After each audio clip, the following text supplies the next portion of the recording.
ఈ రోజు ఇంటర్మీడియట్ మొదటి సంవత్సరం రెండవ సంవత్సరం ఫలితాల్లో మంచి మార్కులు సాధించిన మన మామిడిపాలెం పౌర విద్యార్థులకి మా పాఠశాల తరఫున మా విద్యార్థుల తరఫున కంగ్రాచులేషన్ మామిడిపాలెం పిల్లలు, కంగ్రాచులేషన్.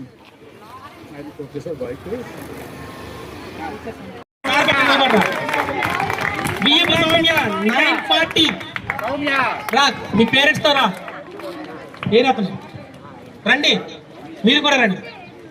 అదేవిధంగా బైపీసీలో అత్యుత్తమమైనటువంటి మార్కులు సాధించి మామిడిపాలెం పూర్వ విద్యార్థులు మొదటిగా నిలిచినటువంటి చుక్కా లావణ్య 974 అవుట్ ఆఫ్ 1000 బైపీసీలో మార్కులు సాధించడం ఎంపీసీతో పోల్చుకుంటే కష్టం కావచ్చు. మేనేజ్ గారు రండి. అదేవిధంగా ముల్లి రూప 972. కంగ్రాచులేషన్స్ రూప.